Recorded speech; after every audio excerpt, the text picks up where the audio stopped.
Hello, Lord Stirling, Tim Alexander here with the news update for the 18th of May, 2015.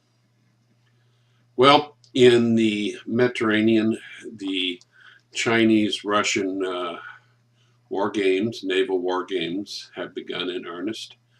The Chinese sent a couple of their best guided missile frigates, plus a support ship.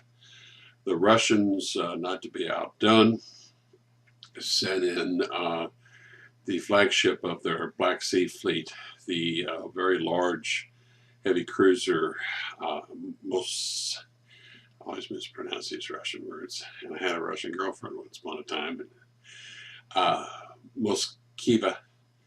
I have Russian friends that I have to ask, how do you pronounce this? Okay. Anyway, they have sent plus quite a number of destroyers and other ships, landing ships and so forth. They've sent quite a powerful force in. Now, they're saying this is not directed at anybody else. This is simply games. This is the first time China has ever conducted war games in the Mediterranean Sea. It's a long way from China. It also comes at a time, of course, of increased tensions in the Middle East, in Syria, in Yemen. The Iranian ship it's a civilian ship loaded with medical supplies, food, water, tents, as well as a lot of volunteer physicians and nurses. It's getting pretty close now to Yemen.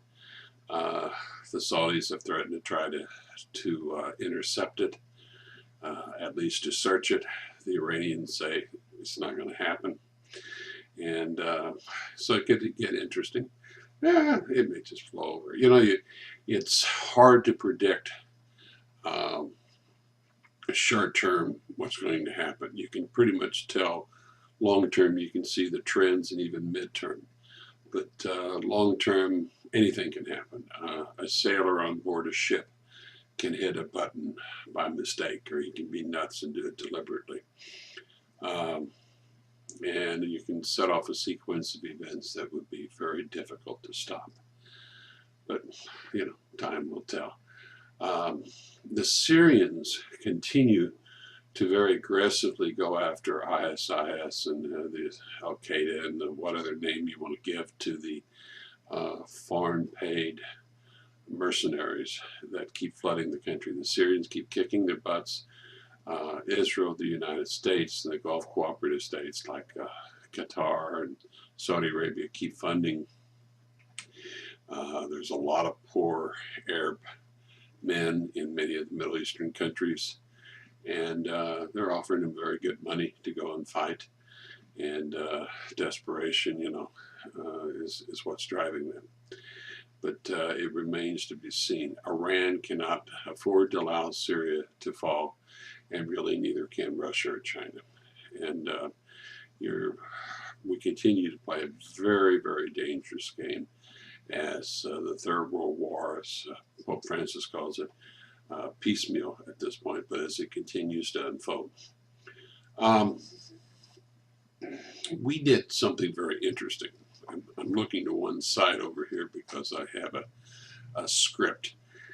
We're still in the beta test here, folks, so this is a poor boy effort. But anyway, we did a commando raid inside of Syria with special op forces and a lot of Black Hawk helicopters.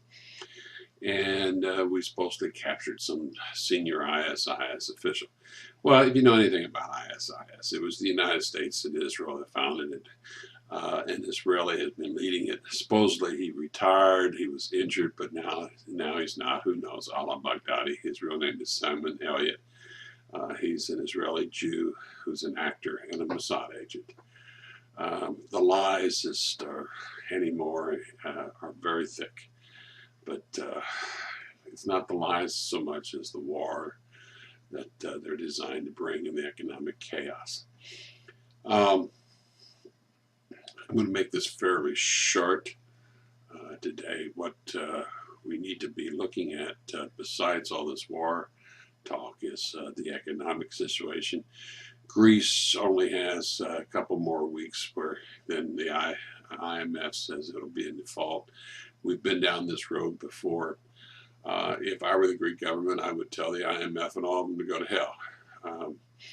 They bribed the Greek politicians. They uh, simply created a mess for the Greek people, and now global banksters want to come in and steal everything, including that which is nailed down.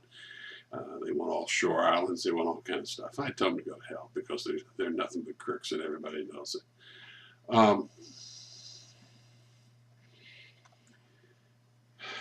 A lot of people are predicting that we're getting pretty close to a total economic collapse globally. Could be. All signs are kind of pointing in that direction, but sometimes the contrarian approach is better. You know, you think everything's going to go one way, and if everybody thinks that, it often goes the other way. Time will tell. The world's economy is based on debt. It's a house of cards. The global banking cartel that controls the central banks of almost every country on earth simply have been robbing the people blind. If you look at how incredibly wealthy the United States is, for example, we literally could have paved the streets in gold for the money that we have wasted on wars. The Civil War, which the Rothschild money came in and did everything they could to in mischief making to cause it to happen. The Brits were the British side of the Rothschild family, the London-based, were funding the South. The Paris side wanted to fund the North, and Abe Lincoln said, "No, I'm not paying your exorbitant interest rates," and he created the greenback. And in other words, we printed our own money instead of unconstitutionally giving that right to foreign bankers to print the money and then loan it to us at compound interest. Plus, we have to pay the principal back. It's a scam, the world's biggest scam, and we've allowed it to go on long enough. But I think we're going to go through a lot of pain, a lot of war, a lot of suffering before we clean up this planet. I think we're just about done. Again, I apologize for kind of looking off to the side here.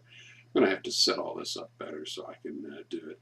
I have a chroma key green screen behind me in case people have been wondering what some of the, I had a picture of a very nice manor house in England I used for the first beta test. This is the second beta test. And I think I'm going to put various scenes behind me, maybe a different one each time. So we'll see. Anyway, thanks for turning in. This is Tim Alexander, Earl Stirling, Third Millennium News. Thanks. God bless.